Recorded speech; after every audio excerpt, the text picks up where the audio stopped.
ಎಲ್ಲ ವೀಕ್ಷಕರಿಗೂ ನಮಸ್ಕಾರ. ನಾನು ನಿಮ್ಮ ಆಚಾರ್ಯ ಮಂಜುನಾಥ್.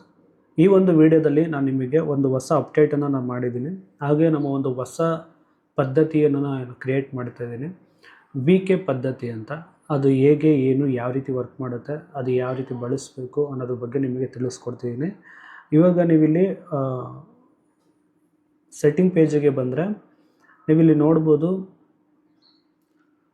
ಹೊಸ್ದಾಗಿ ಕೆಲವೊಂದು ಸೆಟ್ಟಿಂಗನ್ನ ಆ್ಯಡ್ ಮಾಡಿದ್ದೀವಿ. ಆ ಸೆಟ್ಟಿಂಗ್ನ ಫಸ್ಟ್ ಎನೇಬಲ್ ಆಲ್ರೆಡಿ ಆಗಿದೆ. ನೀವು ಯಾರೆಲ್ಲ ಅಪ್ಡೇಟ್ ಮಾಡ್ಕೊಂಡಿದ್ರೆ ಎಲ್ಲರಿಗೂ ಅದು ಆಲ್ರೆಡಿ ಆಗಿರುತ್ತೆ, ಎನೇಬಲ್ ಆಗಿರುತ್ತೆ. ಆಗಿಲ್ಲ ಅಂತಂದರೆ ಎನೇಬಲ್ ಮಾಡ್ಕೊಳ್ಳಿ. ಇಲ್ಲಿ ಬಂದು ನೀವು ಮೊದಲನೇದಾಗಿ ಇಲ್ಲಿ ಕೆ ಪದ್ಧತಿ ಅನ್ನೋದನ್ನು ನಾನು ಹೊಸ್ದಾಗಿ ನಮ್ಮದೇ ಆದಂಥ ಕೆ ಪದ್ಧತಿನ ನಾನು ಸ್ಟಾರ್ಟ್ ಮಾಡ್ತಾಯಿದ್ದೀನಿ. ಇಷ್ಟು ವರ್ಷ ನಾನು ಏನು ಮಾಡಿದ್ದೆ ನಿಮ್ಗೆಲ್ಲರಿಗೂ ಟೀಚ್ ಮಾಡಿದ್ದೆ, ವೇದಿಕ್ಕು ಮತ್ತು KP ಅಸ್ಟ್ರಾಲಜಿ ಇವೆರಡನ್ನೂ ಕಂಬೈನ್ ಮಾಡಿ ಕೆ ಪದ್ಧತಿ ಅಂತ ಮಾಡಿದೆ. ಕೆ ಅಂತಂದರೆ ವೇದಿಕ್ ಪ್ಲಸ್ KP ಅಂತ. ಇದುವರೆಗೂ ನೀವೆಲ್ಲರೂ KP ಅಸ್ಟ್ರಾಲಜಿ ಮಾತ್ರ ನೋಡಿದ್ದೀರಾ. ವೇದಿಕ್ ಮತ್ತು KPನ ನನ್ನ ಮುಖಾಂತರನೇ ನೀವೆಲ್ಲರೂ ನೋಡ್ಕೊಂಡು ಬಂದಿದ್ದೀರಾ. ಅಂದರೆ KP ಅಸ್ಟ್ರಾಲಜಿಗೆ ವೇದಿಕ್ ಅಸ್ಟ್ರಾಲಜಿ ಯಾವ ರೀತಿ ಬೆರೆಸಬೇಕು, ಯಾವ ರೀತಿ ನೋಡಬೇಕು, ಅದನ್ನು ಯಾವ ರೀತಿ ಅಳವಡಿಸ್ಕೋಬೇಕು ಅನ್ನೋದೆಲ್ಲದನ್ನು ಕೂಡ ನನ್ನ ಪ್ರತಿಯೊಂದು ತರಗತಿಗಳಲ್ಲೂ ನಿಮ್ಮೆಲ್ಲರಿಗೂ ಕೂಡ ನಾನು ಹೇಳ್ಕೊಟ್ಟಿದ್ದೀನಿ. ಅದೇ ರೀತಿ ಈಗ ಕೆ ಪದ್ಧತಿ ಅಂತಲೇ ಸ್ಟಾರ್ಟ್ ಮಾಡೋಣ ಅಂತಲೇ ನಾನು ಒಂದು ಡಿಸೈಡ್ ಮಾಡಿ ಕೆ ಪದ್ಧತಿ ಅನ್ನೋದನ್ನು ನಾನು ಇಲ್ಲಿ ಇಂಪ್ಲಿಮೆಂಟೇಷನ್ ಮಾಡಿ ಕೊಟ್ಟಿದ್ದೀನಿ. ಇವಾಗ ಒಂದು ಹೊಸ ವಿಚಾರನ ಇದರೊಳಗೆ ಬದಲಾವಣೆನ ಮಾಡಿದ್ದೀನಿ. ನಮ್ಮ ಒಂದು KP ಕಸ್ಪಲ್ ಸಿಗ್ನಿಫಿಕೇಟರಲ್ಲಿ ತೋರಿಸುವಂಥ ಕೆಲವೊಂದು ವಿಚಾರಗಳನ್ನು ನಾನು ಚೇಂಜಸ್ ಮಾಡಿದ್ದೀನಿ. ಅದೇನು ಎಲ್ಲದನ್ನು ಕೂಡ ನಿಮಗೆ ತಿಳಿಸ್ಕೊಡ್ತಾ ಹೋಗ್ತೀನಿ. ನೀವಿಲ್ಲಿ ನೋಡ್ತಿದ್ದೀರಾ, ಇಲ್ಲಿ ಕೆ ಪದ್ಧತಿ ಅಂತ ಇದೆ, ಇದು ಎನೇಬಲ್ಡಲ್ಲಾಗಿ ಇರಲಿ. ಹಾಗೆ ಇಲ್ಲಿ ಕಾಲಾಂಶ ಪದ್ಧತಿ ಅಂತ ಇದೆ, ಇದು ಕೂಡ ಎನೇಬಲ್ಡ್ ಆಗಿ ಇರಲಿ. ನೆಕ್ಸ್ಟ್ ನಿಮಗೆ ಇದರೊಳಗೆ ಬಂದರೆ ಯೂಸ್ ಸೋರ್ಸ್ ಪ್ಲ್ಯಾನೆಟ್ ಅಂತ ಇದೆ, ಇದು ಕೂಡ ಎನೇಬಲ್ ಆಗಿರಬೇಕು. ಓಕೆನಾ. ಮತ್ತು ಮೂನ್ ಪ್ರೋಗ್ರೆಷನ್ ಇನ್ ಕಸ್ಪಲ್ ಸಿಗ್ನಿಫಿಕೇಟರ್ ಇದೆರಡನ್ನೂ ಕೂಡ ಎನೇಬಲ್ ಇಟ್ಕೊಳ್ಳಿ. ಮಿಕ್ಕಿದೇನೇ ಡಿಸೇಬಲಲ್ಲಿದೆ, ನಾನು ಸೆಟ್ಟಿಂಗ್ ಪೇಜಲ್ಲಿದೆ ಅದೇ ರೀತಿಯೇ ಡಿಸೇಬಲ್ ಮಾಡ್ಕೊಳ್ಳಿ. ಯಾವುದನ್ನು ಕೂಡ ಎನೇಬಲ್ ಮಾಡೋಕ್ಕೆ ಹೋಗಬೇಡಿ. ಓಕೆನಾ. ಇದರೊಳಗೆ ಭಾಷೆನ ಕೊಟ್ಟಿದ್ದೀನಿ. ಅಂದರೆ ಇಲ್ಲಿ ನೋಡ್ಬೋದು, ಇಲ್ಲಿ ನಿಮಗೆ 6 ಲ್ಯಾಂಗ್ವೇಜ್ ಸಿಗುತ್ತೆ. ಇಂಗ್ಲೀಷು, ಕನ್ನಡ, ಹಿಂದಿ, ತಮಿಳ್, ತೆಲುಗು, ಮಲಯಾಳಂ ಇಷ್ಟು ಲ್ಯಾಂಗ್ವೇಜಲ್ಲೂ ಕೂಡ ಅವೈಲೇಬಲ್ ಇದೆ. ನೀವು ಯಾರಿಗೆಲ್ಲ ಇಂಟ್ರೆಸ್ಟ್ ತೆಲುಗಲ್ಲಿ ಕೆಲವು ತೆಲುಗು ಸ್ಟೂಡೆಂಟ್ ಇದ್ದಾರೆ, ತೆಲುಗು ಬೇಕಾದ್ರೆ ತೆಲುಗು ತೊಗೋಬೋದು. ತಮಿಳ್ ಯೂಸ್ ಮಾಡ್ತೀರಾ, ತಮಿಳ್ ಯೂಸ್ ಮಾಡ್ಬೋದು. ಮಲಯಾಳಂ ಬೇಕಾದ್ರೆ ಮಲಯಾಳಂ ಯೂಸ್ ಮಾಡ್ಬೋದು. ಕನ್ನಡ ಇಂಗ್ಲೀಷ್ ಅಂದರೆ ಇಂಗ್ಲೀಷ್, ಹಿಂದಿ ಬೇಕಂದರೆ ಹಿಂದಿ. ಈ ರೀತಿ ಎಲ್ಲ ಲ್ಯಾಂಗ್ವೇಜಲ್ಲೂ ನಿಮಗೆ ಅದು ಸೆಟ್ ಆಗಿದೆ. ತಾರಾಬಲದಲ್ಲೂ ಕೂಡ ನಿಮಗೆಲ್ಲದು ಲ್ಯಾಂಗ್ವೇಜಲ್ಲೂ ಬರುತ್ತೆ. ಓಕೆನಾ. ಇಲ್ಲಿ ಅಸ್ಟ್ರಾಲಜಿ ಡೀಟೇಲ್ಸಲ್ಲೂ ಕೂಡ ನೀವು ಇಲ್ಲಿ ನೋಡ್ಬೋದು. ಅಸ್ಟ್ರಾಲಜಿ ಡೀಟೇಲ್ಸು ಕೂಡ ಇಲ್ಲಿ ಕೊಟ್ಟಿದ್ದೀನಿ.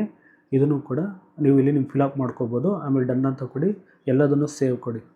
ಓಕೆನಾ. ನೆಕ್ಸ್ಟ್ ಇಲ್ಲಿ ಬಂದು ಜಾತಕದ ಒಳಗಡೆ ನಾನು ಒಂದು ಹೊಸ ಅಪ್ಡೇಟ್ ಮಾಡಿದ್ದೀನಿ. ವೇದಿಕ್ಕು KPನ ಯಾವ ರೀತಿ ಕಂಬೈನ್ ಮಾಡ್ಕೊಂಡು ಹೇಳಬೇಕು ಅಂತ. ಜಸ್ಟ್ ಇವಾಗ ಯಾರ್ದಾರು ಒಬ್ರದ್ದು ಒಂದು ಜಾತಕ ಹಾಕ್ತಿದ್ದೀನಿ. ನಿಮಗೆ ಬರ್ತ್ ಡೀಟೇಲ್ಸ್ ಒಳಗೆ ಬಂದಾಗ ನಿಮಗೆ ಇಲ್ಲಿ ತುಂಬ ವೇದಿಕೆಗೆ ಸಂಬಂಧಪಟ್ಟಂಥ ವಿಚಾರಗಳು ಎಲ್ಲದೂ ಇರುತ್ತೆ. ಇದೆಲ್ಲ ವಿಚಾರಗಳನ್ನು ಫಸ್ಟ್ ಟೈಮ್ ಕೊಟ್ಟಿರೋದೇ ನಾನು, ನನ್ನ ಅಪ್ಲಿಕೇಶನಲ್ಲಿ ಮಾತ್ರನೇ ಇದೆ ಇದು. ಓಕೆನಾ. ಇವಾಗ ಇಲ್ಲಿ ನೋಡ್ಬೋದು, KP ಪ್ಲೆಸಿಡರ್ ಭಾವದಲ್ಲೂ ಕೂಡ ಕೆಲವೊಂದು ಅಪ್ಡೇಟನ್ನು ಮಾಡಿದ್ದೀನಿ. ಹೇಗೆ ಅಂತಂದರೆ ಇಲ್ಲಿ ನಿಮಗೆ ಜನ್ಮ ದಿನಾಂಕ, ಜನ್ಮ ಸಮಯ, ಸ್ಥಳ ಮತ್ತು ವಯಸ್ಸು ಇದನ್ನು ಕೂಡ ಶೋ ಆಗೋ ಥರ ಮಾಡಿದ್ದೀನಿ. ಇದು ಇಂಪಾರ್ಟೆಂಟಾಗಿ ಬೇಕಾಗಿರೋದು. ಮತ್ತು ಇಲ್ಲಿರೋಂಥ ಯಾವುದೇ ಒಂದು ಡಿಗ್ರಿನ ಮುಟ್ಟಿದ್ರೆ ಆ ಡಿಗ್ರಿ ಬಂದು ಯಾವ ರಾಶಿಯಲ್ಲಿ ಬಿದ್ದಿದೆ, ಆ ರಾಶಿ ತತ್ವ ಅಂದರೆ ಏನು, ಅದು ಚರತತ್ವನ, ದ್ವಿಸ್ವಭಾವ ರಾಶಿನ, ಸ್ಥಿರ ರಾಶಿನ ತಿಳಿಸ್ಕೊಡುತ್ತೆ. ಅದೇ ರೀತಿ ನಿಮಗೆ ಸೈನ್ ಲಾರ್ಡ್ ಅಂದರೆ ಆ ರಾಶಿ ಲಾರ್ಡ್ ಯಾವ ಒಂದು ಮನೇಲಿ ಕೂತಿದೆ, ಮತ್ತು ಸ್ಟಾರ್ ಲಾರ್ಡ್ ಎಲ್ಲಿದೆ, ಸಬ್ ಲಾರ್ಡ್ ಎಲ್ಲಿದೆ, ಸಬ್ ಲಾರ್ಡ್ ಎಲ್ಲಿದೆ ಅನ್ನೋದು ಕೂಡ ಇಲ್ಲಿ ಶೋ ಆಗುತ್ತೆ. ಇದು ಕೂಡ ನಿಮಗೆ ಮೇನ್ ಅಪ್ಡೇಟ್ ಆಗಿ ಇದು ಕೂಡ ಬಂದಿದೆ. ಗ್ರಹ ಮುಟ್ಟಿದ್ರೂ ಕೂಡ ಬರುತ್ತೆ, ಭಾವ ಮುಟ್ಟಿದ್ರೂ ಕೂಡ ಬರುತ್ತೆ. ಗ್ರಹದ ಮೇಲೆ ಕರೆಕ್ಟಾಗಿ ಕ್ಲಿಕ್ ಮಾಡಿ ಗ್ರಹಕ್ಕೆ ಸಂಬಂಧಪಟ್ಟಿದ್ದು ಕೂಡ ಇಲ್ಲಿ ಬರುತ್ತೆ.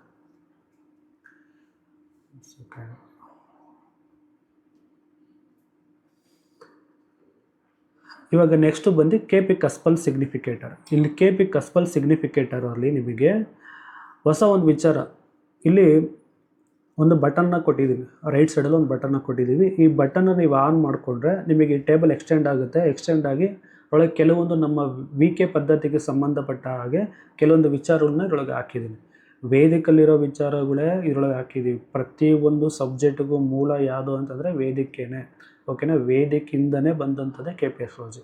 ಓಕೆನಾ. ಅದರೊಳಗೆ ನಾವು ಇನ್ನೂ ತುಂಬ ಮೆಟ್ಟಿಗೆ ಡೆವಲಪ್ ಮಾಡ್ಕೊಂಡು ನಾವು ಬಂದಿದ್ದೀವಿ. ಅದ್ರ ಜೊತೆಗೆ ನಾವು ವೇದಿಕನ್ನ ಯಾವ ರೀತಿ ಬೆರೆಸಬೇಕು, ಯಾವ ರೀತಿ ಅದನ್ನು ನಾವು ನೋಡಬೇಕು ಫಲವಿಮರ್ಶೆ ಮಾಡೋಕ್ಕೆ ಅನ್ನೋದನ್ನು ನಾನು ನಿಮಗೆ ಹೇಳ್ಕೊಡ್ತಾ ಹೋಗ್ತೀನಿ.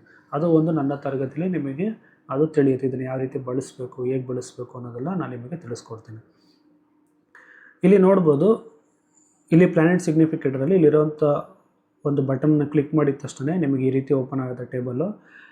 ಇಲ್ಲಿ KP ಪ್ರಕಾರ ನಾವೇನು ಮಾಡಿದ್ದೀವಿ ಇಷ್ಟು ಮಾತ್ರ ಇರುತ್ತೆ. ರವಿ, ಪ್ಲ್ಯಾನೆಟ್ ಬಂದು ರವಿ, ಮತ್ತು ಸ್ಟಾರ್ ಲಾರ್ಡು, ಸಬ್ ಲಾರ್ಡು, ಎಫೆಕ್ಟ್ ಲಿಂಕ್ಸ್ ಈ ರೀತಿ ಇದೆ ತಾನೆ. ಇವಾಗ ಇದನ್ನು ಕ್ಲಿಕ್ ಮಾಡಿದ ತಕ್ಷಣ ನಿಮಗೆ ಇದು ಎಕ್ಸ್ಟೆಂಡ್ ಆಗುತ್ತೆ.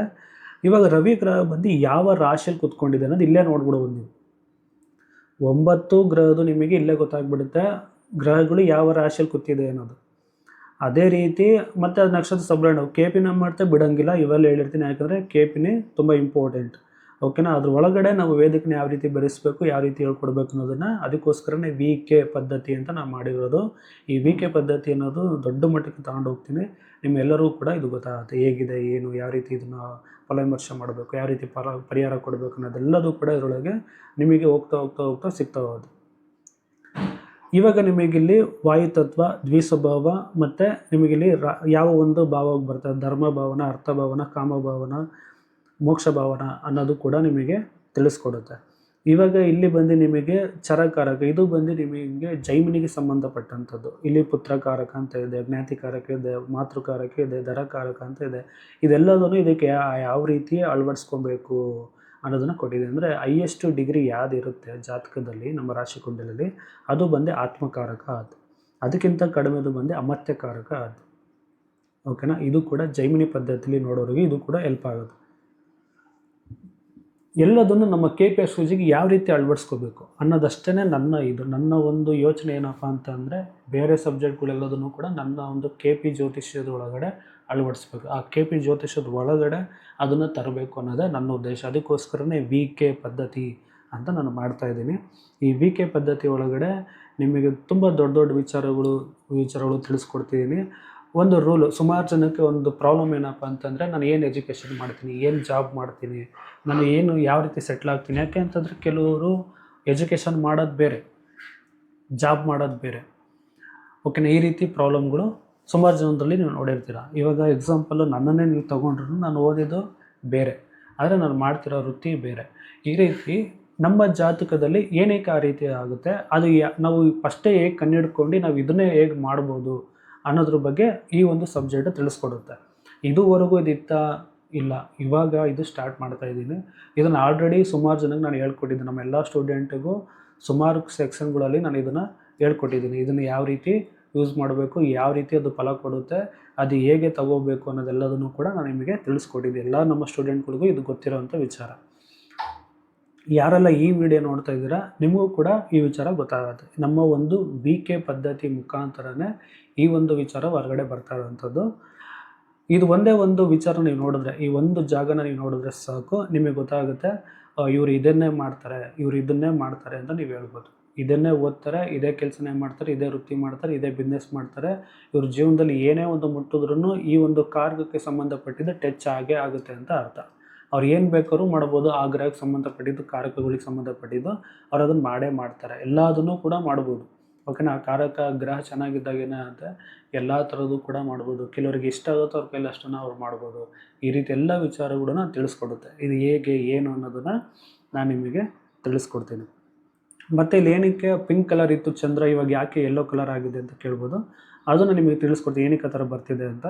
ಯೆಲ್ಲೋ ಕಲರ್ ಅಂದರೆ ಏನು, ಗ್ರೀನ್ ಕಲರ್ ಅಂದರೆ ಏನು ಅನ್ನೋದನ್ನು ನಿಮಗೆ ತಿಳಿಸ್ಕೊಡ್ತೀನಿ. ಹಾಗೆ ನಿಮಗೆ ಭಾವ ಸಿಗ್ನಿಫಿಕೇಟರ್, ಈ ಭಾವ ಸಿಗ್ನಿಫಿಕೇಟರ್ಲ್ಲೂ ಕೂಡ ಇದೇ ರೀತಿ ಬಟನ್ನ ಪ್ರೆಸ್ ಮಾಡಿದ ತಕ್ಷಣ ನಿಮಗೆ ಈ ರೀತಿ ಶೋ ಆಗುತ್ತೆ. ಅಂದರೆ ಎಕ್ಸ್ಟರ್ನಲ್ ಇದ್ದಾಗ ಫಸ್ಟ್ ಕಸ್ಪಲ್ ಸಬ್ಲಾಡ್ ಬಂದು ಚಂದ್ರ, ರಾವಿನ ನಕ್ಷತ್ರ, ಬುಧನ ಸಬ್, ಎಫೆಕ್ಟ್ ಲಿಂಕ್ಸ್ ಬರ್ತಿದ್ದ. ಇದನ್ನು ಮರಿಬಾರ್ದು, ಇದು ಇಂಪಾರ್ಟೆಂಟ್, ಇದು ಬೇಕೇ ಬೇಕು. ಓಕೆನಾ. ಹಾಗೆ ನಿಮಗಿಲ್ಲಿ ಇದು ಕ್ಲಿಕ್ ಮಾಡಿದ ತಕ್ಷಣ ನಿಮಗಿಲ್ಲಿ ಲಗ್ನ ಬರ್ತಿದೆ, ವೃಷಭ ಲಗ್ನ ಬರ್ತಿದೆ. ಅಂದರೆ ನಮ್ಮ ಲಗ್ನ ಬಂದಿರೋವಂಥ ಡಿಗ್ರಿ ಬಂದು ಈ ಸಬ್ಲಾಡ್ ಬಂದಿರೋವಂಥದ್ದು ವೃಷಭ ಲಗ್ನದಲ್ಲಿ. ಈ ವೃಷಭ ಲಗ್ನಕ್ಕೂ ಸಂಬಂಧಪಟ್ಟಂಥ ವಿಚಾರಗಳು, ಫಲ ವಿಮರ್ಶೆಗಳು ಅವರ ಜೀವನದಲ್ಲಿ ಇರುತ್ತೆ. ಆ ವ್ಯಕ್ತಿತ್ವ, ಆ ಗುಣಲಕ್ಷಣ ಅವರಲ್ಲಿ ಇರುತ್ತೆ ಅಂತ ಅರ್ಥ. ಇಲ್ಲಿ ಬರ್ತಿರೋಂಥ ಪೃಥ್ವಿ ತತ್ವ ಆಗಿರ್ಬೋದು, ಸ್ಥಿರ ರಾಶಿ ಆಗಿರ್ಬೋದು, ಅರ್ಥಭಾವ ಆಗಿರ್ಬೋದು, ಇದೆಲ್ಲದೂ ಕೂಡ ಅವರಲ್ಲಿ ಇಂಪ್ಲಿಮೆಂಟೆಡ್ ಇರುತ್ತೆ. ಅಂದರೆ ಅವರ ವ್ಯಕ್ತಿತ್ವಗಳು, ಆ ಒಂದು ಸ್ವಭಾವಗಳು ಅದರೊಳಗೆ ಸಂಬಂಧಪಟ್ಟಿರುತ್ತೆ. ರೋಹಿಣಿ ನಕ್ಷತ್ರ ಒಂದನೇ ಪಾದ. ಆ ರೋಹಿಣಿ ನಕ್ಷತ್ರಕ್ಕೆ ಚಂದ್ರ ಬಂದು ಸ್ಟಾರ್ಲಾರ್ಡ್ ಆಗ್ತಾನೆ. ಆ ಚಂದ್ರನಲ್ಲಿ ಮತ್ತೆ 9 ಸಬ್ಲಾರ್ಡ್ ಆಗುತ್ತೆ. ಓಕೆನಾ, ಆ ಸಬ್ಲಾರ್ಡಲ್ಲಿ ಚಂದ್ರನೇ ಸಬ್ಲಾರ್ಡಲ್ಲೇ ಇದು ಕೂತ್ಕೊಂಡಿದೆ. ಓಕೆನಾ, ಹಾಗಾಗಿ ನಿಮಗಿಲ್ಲಿ ಚಂದ್ರ ಅಂತ ತೋರಿಸ್ತಾ ಇದೆ. ಸಬ್ಲಾರ್ಡ್ ಬಂದು ಚಂದ್ರ. ಇವಾಗ ಕ್ಲಿಕ್ ಮಾಡಿದ ತಕ್ಷಣ ಫಸ್ಟ್ ನಿಮಗೆ ಚಂದ್ರನೇ ಬರುತ್ತೆ. ಓಕೆನಾ, ಇದೆಲ್ಲದನ್ನು ಕೂಡ ನೀವು ನೋಡ್ಕೋಬೋದು. ಇದನ್ನ ಏನಕ್ಕೆ ಹೈಲೈಟ್ ಆಗಿದೆ ಇದು ಅಂತಂದರೆ, ನಿಮ್ಮ ಪ್ರತಿಯೊಂದು ತರಗತಿಗಳಲ್ಲೂ ನಾನು ನಿಮಗೆಲ್ಲರಿಗೂ ಹೇಳ್ಕೊಡ್ತಿದ್ದೀನಿ. ನಮ್ಮ ಒಂದು VK ಪದ್ಧತಿ ಪ್ರಕಾರ ಲಗ್ನ ಸ್ಥಿತ ನಕ್ಷತ್ರ ಏನಿದೆಯಲ್ಲ ಅದು ತುಂಬ ಇಂಪಾರ್ಟೆಂಟ್. ಲಗ್ನ ಸ್ಥಿತ ನಕ್ಷತ್ರ ಯಾವ ಗ್ರಹ ಬಂದಿರುತ್ತೆ, ಆ ಗ್ರಹ ಬಂದು ಯಾವ ಒಂದು ನಕ್ಷತ್ರದಲ್ಲಿ ಕೂತಿದೆ, ಯಾವ ಸಬ್ಲಾರ್ಡ್ ಆಗಿದೆ, ಈ ಮೂರನ್ನು ಪರಿಶೀಲಿಸಿ ನೀವು ಅವ್ರಿಗೆ ಹೇಳ್ಬೋದು, ನೀವು ಇಂಥ ಜಾಬೇ ಮಾಡ್ತೀರಾ, ಇಂಥ ಎಜುಕೇಷನ್ನೇ ಮಾಡ್ತೀರಾ, ನಿಮ್ಮ ಜೀವನದಲ್ಲಿ ನೀವೇನೇ ಓದಿ ಏನೇ ಮಾಡಿ ನೀವು ಫೈನಲಾಗಿ ಬರೋದು ಇದೇ ರೂಟನ್ನು ಹಿಡಿಯೋದು, ಈ ಗ್ರಹಕ್ಕೆ ಕಾರಕತ್ವಕ್ಕೆ ಸಂಬಂಧಪಟ್ಟಂಥ ವಿಚಾರಗಳನ್ನೇ ನೀವು ಮಾಡೋದು ಅಂತ ನೀವು ಹೇಳ್ಬೋದು. ಓಕೆನಾ, ಇದು ಲಗ್ನ ಸ್ಥಿತ ನಕ್ಷತ್ರದ ಮೇಲೆ ಆಯಿತು. ಅದೇ ರೀತಿ ನಾನು ಇನ್ನೊಂದು ವಿಚಾರನ ಕಂಡುಹಿಡಿದಿದ್ದೀನಿ. ನಮ್ಮ KP ಪ್ರಕಾರ ಕಸ್ಪಲ್ ಸಬ್ಲಾರ್ಡ್ ಆಗಿ, ಮೊದಲನೇ ಕಸ್ಪಲ್ ಸಬ್ಲಾರ್ಡ್ ಆಗಿ, ಫಸ್ಟ್ ಕಸ್ಪಲ್ ಸಬ್ಲಾರ್ಡ್ ಆಗಿ ಯಾವ ಗ್ರಹ ಬರುತ್ತೆ, ಅದು ಕೂತಂಥ ನಕ್ಷತ್ರ ಮತ್ತು ಸಬ್ಲಾರ್ಡ್ ಇದು ಯಾವುದಾಗಿರುತ್ತೆ ನೋಡ್ಕೊಳ್ಳಿ. ಇದಕ್ಕೆ ಸಂಬಂಧಪಟ್ಟಿದ್ದೇ ಆ ವ್ಯಕ್ತಿ ಅವರ ಜೀವನದಲ್ಲಿ ಎಜುಕೇಷನ್ ಆಗಿರಲಿ, ಜಾಬ್ ಆಗಿರಲಿ, ವೃತ್ತಿ ಆಗಿರಲಿ, ಬಿಸ್ನೆಸ್ ಆಗಿರಲಿ, ಪ್ರತಿಯೊಂದನ್ನು ಇದಕ್ಕೆ ಸಂಬಂಧಪಟ್ಟಿದ್ದ ಒಳಗಡೆ ಮಾಡ್ತಿರ್ತಾನೆ. ಇದಕ್ಕೆ ಸಂಬಂಧಪಟ್ಟಿದ್ದೇ ಏನಾದ್ರು ಒಂದು ಕನೆಕ್ಟಿವಿಟಿ ಇದ್ದೇ ಇರುತ್ತೆ. ಈ ಕಾರಕಗಳು ಅವರ ಜೀವನದಲ್ಲಿ ನಡೆಯುತ್ತೆ. ಈ ಕಾರಕಗಳು ಅವರಿಗೆ ಇಂಪಾರ್ಟೆಂಟಾಗಿ ವರ್ಕ್ ಆಗುತ್ತೆ ಅಂತ ಅರ್ಥ. ಇದನ್ನು ಅದಕ್ಕೋಸ್ಕರನೇ ಲಗ್ನ ಸ್ಥಿತ ನಕ್ಷತ್ರನ ನಾನು ಏನು ಮಾಡಿದ್ದೀನಿ, ಯೆಲ್ಲೋ ಕಲರಲ್ಲಿ ಹೈಲೈಟ್ ಮಾಡಿದ್ದೀನಿ. ಓಕೆ, ಇಲ್ಲಿ ಗ್ರೀನ್ ಕಲರಲ್ಲಿ ಹೈಲೈಟ್ ಮಾಡಿರೋದು ಏನು ಸರ್ ಅಂತಂದರೆ, ಗ್ರೀನ್ ಕಲರಲ್ಲಿ ಇರೋವಂಥದ್ದು ನಮ್ಮ ಲಗ್ನ ಬಿದ್ದಿರೋಂಥದ್ದು ವೃಷಭ ಲಗ್ನ. ಈ ವೃಷಭ ಲಗ್ನಕ್ಕೆ ಅಧಿಪತಿ ಯಾರು ಅಂತಂದರೆ ಶುಕ್ರ. ಹಾಗಾಗಿ ಶುಕ್ರ ಬಂದು ಹೈಲೈಟ್ ಆಗುತ್ತೆ. ಶುಕ್ರನ ಕಲರ್ ಬಂದು ನಿಮಗೆ ಗ್ರೀನ್ ಕಲರ್ ಬರುತ್ತೆ. ಲಗ್ನಾಧಿಪತಿ ಏನಕ್ಕೆ ತಗೋತೀವಪ್ಪ ಅಂತಂದರೆ, ನಮ್ಮ ಲಗ್ನಾಧಿಪತಿ ಹೋಗಿ ಯಾವ ನಕ್ಷತ್ರದಲ್ಲಿ ಕೂತಿದೆ, ಯಾವ ಭಾವದಲ್ಲಿ ಕೂತಿದೆ, ಎಷ್ಟನೇ ಭಾವದಲ್ಲಿದೆ ಲಗ್ನಕ್ಕೆ ಅನ್ನೋದ್ರ ಮೇಲೆ ನೋಡ್ಕೋಬೇಕು. ಅದ್ರ ಮೇಲೆ ಏನಾಗುತ್ತೆ, ನಮ್ಮ ಒಂದು ಯೋಚನೆಗಳು ಇರುತ್ತೆ. ಯಾವಾಗಲೂ ನಾವು ಅದ್ರ ಬಗ್ಗೆ ಯೋಚನೆ ಮಾಡ್ತೀವಿ. ಲಗ್ನಾಧಿಪತಿ ಹತ್ತರಲ್ಲಿ ಕೂತ್ಕೊಂಡಿದ್ದೆ ಅಂತಂದರೆ ಯಾವಾಗಲೂ ಅಧಿಕಾರ, ನೇಮು, ಫೇಮು ಇದ್ರ ಬಗ್ಗೆ ಯೋಚನೆ ಮಾಡ್ತೀವಿ. ವೃತ್ತಿ ಬಗ್ಗೆ, ಉದ್ಯೋಗದ ಬಗ್ಗೆ, ಯಾವ ರೀತಿ ಡೆವಲಪ್ ಮಾಡೋಣ, ಹೇಗಿರೋಣ, ನನಗೆ ಬೆಲೆ ಸಿಗಬೇಕು, ಮರ್ಯಾದೆ ಸಿಗಬೇಕು, ಅದಕ್ಕೋಸ್ಕರ ನಾವೇನು ಮಾಡಬೇಕು, ನಾನು ದೊಡ್ಡ ಮಟ್ಟಕ್ಕೆ ಬರಬೇಕು, ಈ ರೀತಿ ಯೋಚನೆಗಳು ಜಾಸ್ತಿ. ಓಕೆನಾ, ಅದೇ ರೀತಿ ಅವ್ರೇನಾದರೂ 6ನೇ ಭಾವದಲ್ಲಿದ್ದಾಗ ವೃತ್ತಿ ಜೀವನದಲ್ಲಿ ನಾನು ಯಾವ ರೀತಿ ಮುಂದೆ ಬರಬೇಕು, ಹೇಗೆ ಬರಬೇಕು, ನನ್ನ ಕೆಲಸಕ್ಕೆ ನಾನು ಅಟೆಂಡ್ ಆಗ್ತಿದ್ದಂಗೆ ನಾನು ಆ ಜಾಗದಲ್ಲಿ ನಾನು ಹೆಸರು ಮಾಡಬೇಕು, ಆ ಜಾಗದಲ್ಲಿ ನಾನು ಒಳ್ಳೆ ಫೇಮಸ್ ಆಗಬೇಕು, ಬೇರೆಯವರಿಗಿಂತ ಕೆಲಸ ನಾನು ಚೆನ್ನಾಗಿ ಮಾಡ್ತೀನಿ ಅಂತ ತೋರಿಸ್ಕೋಬೇಕು ಅನ್ನೋದು ಅವ್ರಿಗೆ ಬರುತ್ತೆ ಆಟೋಮೆಟಿಕ್ಕಾಗಿ. ಈ ರೀತಿ 4ನೇ ಭಾವಕ್ಕೆ ಬಂತು ಅಂತ ಅಂದಾಗ, 4ನೇ ಭಾವ ಅಂದಾಗ ಏನು, ಮನೆ, ಆಸ್ತಿ, ವಾಹನ, ಇದಕ್ಕೆ ಸಂಬಂಧಪಟ್ಟಿದ್ದು ತಾಯಿ, ಈ ಥರ ವಿಚಾರಗಳು. ತಾಯಿ ಬಗ್ಗೆ ಯಾವಾಗಲೂ ಕಾನ್ಸಂಟ್ರೇಷನ್ ಇರುತ್ತೆ, ತಾಯಿ ಒಲವು ಜಾಸ್ತಿ ಇರುತ್ತೆ, ತಾಯಿ ಪ್ರೀತಿ ಜಾಸ್ತಿ ಇರುತ್ತೆ, ಇವರು ತಾಯಿ ಅಷ್ಟೇ ಥರ ಪ್ರೀತಿ ತೋರಿಸ್ತಾರೆ, ಈ ರೀತಿ. ಅದೇ ರೀತಿ ವಾಹನದ ಬಗ್ಗೆ ಯೋಚನೆ ಮಾಡ್ತಾರೆ, ಮನೆ ಬಗ್ಗೆ ಯೋಚನೆ ಮಾಡ್ತಾರೆ, ಸೈಟ್ ಬಗ್ಗೆ ಯೋಚನೆ ಮಾಡ್ತಾರೆ, ಇದು ತೊಗೋಬೇಕು, ಅದು ತೊಗೋಬೇಕು. ಇದನ್ನೇ ಅಂದರೆ ಜಾಸ್ತಿ ಆಗೋಲು ಮನೆಗಳ ಬಗ್ಗೆ, ಸೈಟ್ ಬಗ್ಗೆ, ಆಸ್ತಿ ಬಗ್ಗೆ ಯೋಚನೆ ಮಾಡುವಂಥದ್ದು. 4ನೇ ಭಾವ ಅಂದರೆ ಕಂಫರ್ಟ್ ಲೈಫನ್ನ ಕಂಫರ್ಟ್ ಲೈಫ್ನ ಬಗ್ಗೆ ಯೋಚನೆ ಮಾಡುವಂಥದ್ದು ಬಂದು, ಇದೆಲ್ಲದೂ ಕೂಡ ನಮ್ಮ ಲಗ್ನಾಧಿಪತಿ ಹೋಗಿ ಯಾವ ಭಾವದಲ್ಲೂ ಕೂತ್ಕೊಳ್ಳುತ್ತೆ, ಅದ್ರ ಪ್ರಕಾರ ನಾವು ಯೋಚನೆ ಮಾಡ್ತೀವಿ. ಅದೇ ರೀತಿ ಅದನ್ನು ನಾವು KP ಪ್ರಕಾರ ಯಾವ ಭಾವಕ್ಕೆ ಸಬ್ಲಾರ್ಡ್ ಆಗಿ ಬಂದಿದೆ ಲಗ್ನಾಧಿಪತಿ. ಇವಾಗ ಶುಕ್ರ ಬಂದು 4ನೇ ಭಾವಕ್ಕೆ ಸಬ್ಲಾರ್ಡ್ ಆಗಿ ಬಂದಿದೆ ಅಂತಂದರೆ ಈ ವ್ಯಕ್ತಿ ಬಂದು ಆ ರೀತಿ ಯೋಚನೆ ಮಾಡ್ತಾನೆ. ಓಕೆನಾ, ಅದು ನೆರವೇರೋದನ್ನು ನಮ್ಮ KP ಕಸ್ಪಲ್ ಸಿಗ್ನಿಫಿಕೇಟರ್ ಮುಖಾಂತರ ನಾವು ಚೆಕ್ ಮಾಡಿ ಹೇಳ್ಬೋದು. ಇದು ಒಂದು ಹೊಸ ವಿಚಾರ. VK ಪದ್ಧತಿ ಅನ್ನೋದು ಒಂದು ಹೊಸ ವಿಚಾರ. ಇದನ್ನು ಯಾವ ರೀತಿ ಬಳಸಬೇಕು ಅನ್ನೋದನ್ನು ನಾನೇ ನಿಮಗೆ ಹೇಳ್ಕೊಡ್ತೀನಿ. ಓಕೆನಾ, ಇದನ್ನು ಸೃಷ್ಟಿ ಮಾಡಿರೋದು ನಾನೇ. ಅದನ್ನು ಯಾವ ರೀತಿ ನೋಡಬೇಕು, ಅದು ಯಾವ ರೀತಿ ಬಳಸಬೇಕು, ಯಾವ ರೀತಿ KP ಒಳಗೆ ಅಳವಡಿಸ್ಕೋಬೇಕು ಅನ್ನೋದೆಲ್ಲದನ್ನು ಕೂಡ ನಾನು ನಿಮಗೆ ತಿಳಿಸ್ಕೊಡ್ತಾ ಹೋಗ್ತೀನಿ. ಇವಾಗ ಇದರೊಳಗೆ ಎಫೆಕ್ಟ್ ಲಿಂಕ್ಸಲ್ಲಿ ಏನಿದೆ ಕಾಂಬಿನೇಷನು, ಅದು ಚೆನ್ನಾಗಿದೆಯಾ, ಚೆನ್ನಾಗಿಲ್ವಾ, ಅದು ಎಷ್ಟು ಮಟ್ಟಿಗೆ ಅವ್ರಿಗೆ ಸಿಗುತ್ತೆ, ಸಿಗಲ್ಲ ಅನ್ನೋದನ್ನು ಎಫೆಕ್ಟ್ ಲಿಂಕ್ಸ್ ಹೇಳುತ್ತೆ. ಫೈನಲಿ ಡಿಸೈಡ್ ಬಂದು KP ಪ್ರಕಾರ ನೋಡ್ಬಿಟ್ಟು ನಾವು ಫಲ ವಿಮರ್ಶೆ ಮಾಡ್ಬೋದು ಈಸಿಯಾಗಿ. ಓಕೆನಾ, ಈ ರೀತಿ ವೇದಿಕ್ಕು ಮತ್ತು KPನ ಕಂಬೈನ್ ಮಾಡಿ ನೀವು ತಿಳ್ಕೊಂಡಾಗ ಏನಾಗುತ್ತೆ, ಇನ್ನೂ ಅಕ್ಯುರೇಸಿ ಫಲ ವಿಮರ್ಶೆ ಮಾಡ್ಬೋದು. ಈ ಒಂದು ಜಾತಕ ಬರ್ತಿದ್ದಂಗೆ ಲಗ್ನಸಿದ ನಕ್ಷತ್ರ ಮತ್ತು ಕಸ್ಪಲ್ ಸಬ್ಲಾರ್ಡ್ ಏನು ಬಂದಿದೆ, ಫಸ್ಟ್ ಕಸ್ಪಲ್ ಸಬ್ಲಾರ್ಡ್ ಏನು ಬಂದಿದೆ ಅಂತ ನೋಡ್ಕೊಳ್ಳಿ. ಇವಾಗ ಇಲ್ಲಿ ಚಂದ್ರ ಬಂದಿದೆ ಅಂತಂದರೆ ಇಲ್ಲಿ ನಿಮಗೆ ತಿಳಿಸ್ಕೊಡ್ದೆ. ಚಂದ್ರ ಬಂದಿದೆ ಅಂತಂದರೆ ಚಂದ್ರ ಬಂದು ಯಾವ ಒಂದು ನಕ್ಷತ್ರದಲ್ಲಿ ಕೂತಿದೆ, ಸಬ್ಬಲ್ಲಿ ಕೂತಿದೆ. ಇದನ್ನು ಕೂಡ ಇಂಪಾರ್ಟೆಂಟು. ಮೇನಾಗಿ ಚಂದ್ರ ಬಂದಿರೋದ್ರಿಂದ ಚಂದ್ರನ ಮೇಲೆ ಚಂದ್ರನ ಕಾರಕತ್ವಗಳು, ಅದು ಕೂತಂಥ ನಕ್ಷತ್ರ ಗ್ರಹದ ಕಾರಕತ್ವಗಳು, ಸಬ್ಲಾಡ್ ಇದೆಲ್ಲದನ್ನು ಇನ್ಕ್ಲೂಡ್ ಮಾಡ್ಕೊಂಡು ನೀವು ಹೇಳಿ ನೋಡಿ ಪರ್ಫೆಕ್ಟಾಗಿ ಮ್ಯಾಚ್ ಆಗುತ್ತೆ. ಇದುವರೆಗೂ ಯಾವ ಅಸ್ಟ್ರಾಲಜರು ಕೂಡ ನಿಮಗೆ ಇದನ್ನು ಹೇಳ್ಕೊಟ್ಟಿಲ್ಲ. ಈ ಸೀಕ್ರೆಟನ್ನ ನಿಮ್ಮ ಇಡೀ ಜೀವನದಲ್ಲಿ ನೀವೇನು ಮಾಡ್ತೀರೋ ಅನ್ನೋ ಸೀಕ್ರೆಟನ್ನು ಹೇಳ್ಕೊಡ್ತೀರೋ ನಾನು ಒಬ್ಬನೇ. ಅದು VK ಪದ್ಧತಿ ಮುಖಾಂತರ ನಿಮಗಿಲ್ಲಿ ತಿಳಿಸ್ಕೊಡ್ತಾ ಇದ್ದೀನಿ. ನೀವೇನೇ ಮಾಡಿ ಏನೇ ಮುಟ್ಟಿ ಇದಕ್ಕೆ ಸಂಬಂಧಪಟ್ಟಿದ್ದೇ ಇರುತ್ತೆ. ಇದುವರೆಗೂ ಯಾರೂ ಹೇಳ್ಕೊಟ್ಟಿಲ್ಲ ನಿಮಗೆ, ಈ ವಿಚಾರನೇ ಯಾರಿಗೂ ಗೊತ್ತಿಲ್ಲ. ಓಕೆನಾ, ಆ ರೀತಿ ವಿಚಾರ ನಿಮ್ಗೆ ತಿಳಿಸ್ಕೊಟ್ಟಿದ್ದೀನಿ. ಅದೇ ರೀತಿ ಲಗ್ನ ಅಧಿಪತಿ ಯಾವ ಭಾವದಲ್ಲಿ ಕೂತಿರುತ್ತೆ ಅನ್ನೋದನ್ನು KP ಪ್ರಕಾರ ಯಾವ ಭಾವಕ್ಕೆ ಸಬ್ಲಾಡಾಗಿ ಬಂದಿದೆ. ಈ ಗ್ರೀನ್ ಕಲರ್ ಏನಿದೆಯಲ್ಲ, ಇವಾಗ 4ಕ್ಕಿದೆ 9ಕ್ಕಿದೆ ಅಂತ ಅಂದ್ಕೊಳ್ಳಿ. 4, 9ರದ್ದು ಫಲ ಯಾವಾಗಲೂ ಯೋಚನೆ ಮಾಡ್ತಾರೆ, ಅದ್ರ ಬಗ್ಗೆನೇ ಯೋಚನೆ ಮಾಡ್ತಿರ್ತಾರೆ ಯಾವಾಗಲೂ ಕೂಡ ಆ ವ್ಯಕ್ತಿ. ಇದೆಲ್ಲದನ್ನು ಪ್ರಾಕ್ಟಿಕಲಾಗಿ ನೀವು ಯೋಚನೆ ಮಾಡಿ ನಿಮ್ಮ ಜಾತಕ ಹಾಕ್ಕೊಡಿ. ಈ ಸಾಫ್ಟ್ವೇರ್ ಒಳಗಡೆ ಚೆಕ್ ಮಾಡಿ ನಿಮಗೆ ರಿಸಲ್ಟ್ ಬರುತ್ತೆ, ಪರ್ಫೆಕ್ಟಾಗಿರುತ್ತೆ. ನೀವು ಅದೇ ಥರನೇ ಯೋಚನೆ ಮಾಡ್ತೀರಾ, ಅದೇ ಥರನೇ ಥಿಂಕ್ ಮಾಡ್ತೀರಾ, ಅದೇ ಬೇಕು ಅಂತ ನಿಮ್ಮ ಹಂಬಲ ಯಾವಾಗಲೂ ಇರುತ್ತೆ. ಈ ರೀತಿ ವಿಚಾರಗಳನ್ನು ತಿಳಿಸ್ಕೊಡುತ್ತೆ. ಓಕೆನಾ, ಇವಾಗ ಇನ್ನೊಂದು ಬೇರೆ ಜಾತಕ ಯಾವ್ದಾದ್ರು ಹಾಕೋಣ.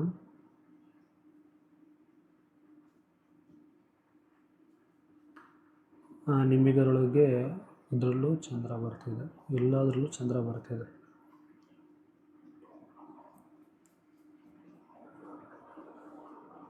ಚಂದ್ರನಿಗೆ ಪಿಂಕ್ ಕಲರೇ ಬರುತ್ತೆ. ಯಾವಾಗ ಚಂದ್ರ ಲಗ್ನ ಸ್ಥಿತ ನಕ್ಷತ್ರ ಆಗಿರುತ್ತೆ, ಲಗ್ನಾಧಿಪತಿ ಸ್ಥಿತ ನಕ್ಷತ್ರ ಆಗಿರುತ್ತೆ, ಭಾವ ಆಗಿರುತ್ತೆ, ಆವಾಗ ಮಾತ್ರ ನಿಮಗೆ ಈ ಒಂದು ಚಂದ್ರನಲ್ಲಿ ಕಲರು ಪಿಂಕ್ ಕಲರ್ ಹೋಗ್ಬಿಟ್ಟು ಬೇರೆ ಕಲರ್ ಬರುತ್ತೆ. ಇಲ್ಲ ಅಂತಂದರೆ ನಾರ್ಮಲಾಗೆ ಪಿಂಕ್ ಕಲರಲ್ಲೇ ಇರುತ್ತೆ. ಯಾಕೆಂತಂದರೆ ನಾವು KP ಪ್ರಕಾರ ನಾವು ಚಂದ್ರನ ಬಂದು ದಶಾ ಭುಕ್ತಿ ಮುಖಾಂತರ ಫಲ ಕೊಡುತ್ತೆ ಅಂತ ತೊಗೊತೀವಿ. ಓಕೆನಾ, ಹಾಗಾಗಿ ಅದಕ್ಕೆ ಮಾತ್ರ ನೆಲೆ ಇಲ್ಲದ ಗ್ರಹ ಅಂತ ನಾವು ಅದನ್ನು ಪಿಂಕ್ ಕಲರಲ್ಲಿ ಕೊಟ್ಟಿದ್ದೀವಿ. ಇವಾಗ ಇವರ ಜಾತಕದಲ್ಲಿ ಲಗ್ನ ಸ್ಥಿತ ನಕ್ಷತ್ರ ಬಂದು ಶುಕ್ರ. ಓಕೆನಾ, ಹಾಗಾಗಿ ನಿಮಗೇನು ಬಂದಿದೆ, ಇಲ್ಲಿ ಯೆಲ್ಲೋ ಕಲರ್ ಲೈನ್ ಬಂದಿದೆ ಶುಕ್ರನಲ್ಲಿ. ಅದೇ ರೀತಿ ಲಗ್ನ ಅಧಿಪತಿ ಯಾರು ಅಂತಂದರೆ ಅವರಿಗೆ ರವಿಗ್ರಹ, ಹಾಗಾಗಿ ಇಲ್ಲಿ ಗ್ರೀನ್ ಕಲರ್ ಬಂದಿದೆ. ಇದನ್ನು ಯಾವಾಗಲೂ ನೆನಪಿಟ್ಕೊಳ್ಳಿ, ಇದು VK ಪದ್ಧತಿ. ಇವಾಗ ಇಲ್ಲಿ ಚೆಕ್ ಮಾಡಿದಾಗ ನಿಮಗಿಲ್ಲಿ ಭಾವ ಸಿಗ್ನಿಫಿಕೇಟರ್ ಬಂದಾಗ ಲಗ್ನ ಬಂದು ಸಿಂಹ ರಾಶಿಯಲ್ಲಿ ಬಿದ್ದಿದೆ. ಓಕೆನಾ, ಹಾಗಾಗಿ ಲಗ್ನಾಧಿಪತಿ ಯಾರಾಗ್ತಾರೆ, ರವಿಗ್ರಹ ಅದು. ಹಾಗಾಗಿ ಲಗ್ನಾಧಿಪತಿ ಬಂದು ನಿಮಗೆ ಯೆಲ್ಲೋ ಕಲರ್ ಇದೆ, ಲಗ್ನಾಧಿಪತಿ ಬಂದು ನಿಮಗೆ ಗ್ರೀನ್ ಕಲರ್ ಇದೆ. ಲಗ್ನ ಸ್ಥಿತ ನಕ್ಷತ್ರ ಬಂದು ಪೂರ್ವ ಫಾಲ್ಗುಣಿ ಶುಕ್ರ ಇದೆ, ಸ್ಟಾರ್ ಲಾರ್ಡ್, ಹಾಗಾಗಿ ಶುಕ್ರ ಬಂದು ನಿಮಗೆ ಯೆಲ್ಲೋ ಕಲರ್ ಇದೆ. ಲಗ್ನ ಸ್ಥಿತ ನಕ್ಷತ್ರ ಬಂದು ಯೆಲ್ಲೋ ಕಲರ್ ಇರುತ್ತೆ, ಲಗ್ನ ಅಧಿಪತಿ ಬಂದು ಗ್ರೀನ್ ಕಲರಲ್ಲಿರುತ್ತೆ. ಇದನ್ನು ಕನ್ಫ್ಯೂಸ್ ಮಾಡ್ಕೊಳ್ಳೋಕೆ ಹೋಗಬೇಡಿ. ಚಂದ್ರ ಯಾವಾಗಲೂ ಪಿಂಕ್ ಕಲರಲ್ಲಿ ಇರುತ್ತೆ. ಯಾವಾಗ ಚಂದ್ರ ಸ್ಟಾರ್ ಆಗೋ ಅಥವಾ ಇಲ್ಲ ಅಂತಂದರೆ ಅಧಿಪತಿಯಾಗಿ ಬರ್ತಾರೆ ಆವಾಗ ಮಾತ್ರ ಕಲರ್ ಚೇಂಜಸ್ ಆಗುತ್ತೆ. ಓಕೆನಾ, ಇಲ್ಲಿ ಬಂದಿರುವಂಥ ನಕ್ಷತ್ರಗಳನ್ನ ನೋಡ್ಕೊಂಡು ಫಲ ಹೇಗೆ ವಿಮರ್ಶೆ ಮಾಡಬೇಕು ಇದೆಲ್ಲದೂ ಕೂಡ ನಾನು ನಿಮಗೆ ತಿಳಿಸ್ಕೊಡ್ತೀನಿ. ಇದೆಲ್ಲ ಹೇಗೆ ಏನು ಅನ್ನೋದೆಲ್ಲದೂ ಕೂಡ ನಿಮಗೆ ಕ್ಲಾಸ್ಗಳಲ್ಲಿ ನಿಮಗೆ ಹೋಗ್ತಾ ಒಂದೊಂದೇ ತರಗತಿಗಳನ್ನ ಮಾಡ್ಕೊತಾ ಹೋಗ್ತೀನಿ. ನಿಮಗೆ ಅದ್ರ ಬಗ್ಗೆ ಇನ್ನೂ ಡೀಪಾಗಿ ನಾಲೆಜನ್ನು ನಾನು ಕೊಡ್ತೀನಿ. ಓಕೆನಾ, ನಿಮ್ಮೆಲ್ಲರೂ ಕೂಡ ಇದು ಉಪಯೋಗ ಆಗುತ್ತೆ. ಈ ರೀತಿ ಇದನ್ನು ನಾನು ನಿಮಗೆ ತೋರಿಸಿದ ಉದ್ದೇಶ ಏನು ಅಂತಂದರೆ, ಚಂದ್ರನಿಗೆ ಪಿಂಕ್ ಕಲರ್ ಇದ್ದೇ ಇರುತ್ತೆ. ಯಾವಾಗ ಚಂದ್ರ ವ್ಯತ್ಯಾಸ ಆಗಿ ಬರ್ತಾನೆ ಆವಾಗ ಮಾತ್ರ ನಿಮ್ಗೆ ಚೇಂಜಸ್ ಆಗುತ್ತೆ. ಇದು ಬಂದು ನೆಕ್ಸ್ಟ್ ಇಲ್ಲಿ KP ಟ್ರಾನ್ಸಿಟ್ ಅನಲೈಸನ್ನು ನೀವು ಇಲ್ಲಿ ಒಂದು ಚೇಂಜಸ್ ಮಾಡಿ ಅಲೈನ್ ಚೇಂಜ್ ಮಾಡಿದ್ದೀನಿ. ಇದು ನಿಮಗೊಂದು ಸ್ವಲ್ಪ ಈಸಿ ಆಗ್ಬೋದು. ಏನಕ್ಕೆ ಅಂತಂದರೆ ಇವಾಗ ಓಪನ್ ಮಾಡ್ತಿದ್ದಂಗೆ ಇವ್ರ ದಶ ಯಾವುದು, ಭುಕ್ತಿ ಯಾವುದು, ಅಂತರದ ಸೂಕ್ಷ್ಮ ಯಾವುದು, ಎಫೆಕ್ಟಿವ್ನೆಸ್ ಯಾವುದು ಅನ್ನೋದ್ರ ಒಂದೇ ಕಡೆ ನೋಡೋಕ್ಕೆ ಈಸಿ ಆಗುತ್ತೆ ಅಂತ. ಆ ನಂತರ ನಿಮಗೆ ವಿಂಶೋತ್ತರಿ ದಶ ಮತ್ತು ಭುಕ್ತಿಗಳನ್ನ ಚೇಂಜ್ ಮಾಡ್ಕೊಂಡು ಹೋಗುವಂಥದ್ದು ಇದೆ. ಯಾಕಂದರೆ ಅಮ್ಮಮ್ಮ ಅಂತಂದರೆ ನಾವು ಇಲ್ಲಿವರೆಗೂ ರೀಚ್ ಆಗ್ತೀವಿ ಅಷ್ಟೇ, ಸುಮಾರು ನೋಡ್ತಾರೆ, ಅದಕ್ಕೆ ಮುಂದಕ್ಕೆ ಹೋಗಲ್ಲ. ಹಾಗಾಗಿ ಇಲ್ಲಿ ತುಂಬ ವಿಚಾರಗಳಿದೆ. ಒಳಗಡೆ ಹೋದರೆ ನಿಮಗೆ ಎಕ್ಸ್ಟೆಂಡು, ಪ್ರೋಗ್ರೆಷನ್ನು, KP, ಹೋಲ್ ಸಿಗ್ನಿಫಿಕೇಟರು, ಟ್ಯಾಬು, ಪುಷ್ಕರಾಂಶ ಇದೆ, ಪ್ಲ್ಯಾನೆಟ್ ರಿಲೇಷನ್ಶಿಪ್ ಇದೆ, ನವಚಕ್ರ ತಾರ ಇದೆ, ನಿಮಗೆ ಇಲ್ಲಿ ನೋಡ್ಬೋದು, ಷಡ್ಬಳ ಇದೆ, ವೈದಿಕ್ ಇದೆ, ರೆಮಿಡೀಸ್ ಇದೆ, ಯೋಗ ಇದೆ, ಕಾಳಸರ್ಪ ದೋಷನ ಹೈಲೈಟ್ ಮಾಡುತ್ತೆ, ಕುಜ ದೋಷ ಹೈಲೈಟ್ ಮಾಡುತ್ತೆ, ಪಿತೃದೋಷ ಹೈಲೈಟ್ ಮಾಡುತ್ತೆ, ಎಲ್ಲದೂ ತಿಳಿಸ್ಕೊಡುತ್ತೆ. ತುಂಬ ವಿಚಾರ ಇದೆ. ನಿಮಗೆ ಇಲ್ಲಿ ತುಂಬ ಇಂಪಾರ್ಟೆಂಟ್ ಆದಂಥ ವಿಚಾರಗಳನ್ನ ಇಲ್ಲಿ ನಿಮಗೆ ಕೊಟ್ಟಿದ್ದೀವಿ. ಇದೆಲ್ಲರಿಗೂ ಕೂಡ ಉಪಯೋಗ ಆಗುತ್ತೆ. ಇದೆಲ್ಲ ಹೇಗೆ ಬಳಸಬೇಕು ಅನ್ನೋದನ್ನು ನಾನು ತರಗತಿಗಳಲ್ಲಿ ನಿಮಗೆ ಇನ್ನೂ ಡೀಪಾಗಿ ನಾನು ನಿಮಗೆ ತಿಳಿಸ್ಕೊಡ್ತಾ ಹೋಗ್ತೀನಿ. ಆವಾಗ ನಿಮಗೆ ಅರ್ಥ ಆಗ್ತಾ ಹೋಗುತ್ತೆ. ಓಕೆನಾ, ಏನಕ್ಕೆ ಈ ರೀತಿ ಬರ್ತಿದೆ ಅನ್ನೋದೆಲ್ಲದನ್ನು ಕೂಡ ನಿಮಗೆ ನಾನು ತಿಳಿಸ್ಕೊಡ್ತೀನಿ. ಓಕೆ, ಇಷ್ಟು ಹೇಳ್ತಾ ಈ ವಿಡಿಯೋಲ್ಲಿ ಮುಗಿಸ್ತಿದ್ದೀನಿ. ಎಲ್ಲರಿಗೂ ಧನ್ಯವಾದಗಳು.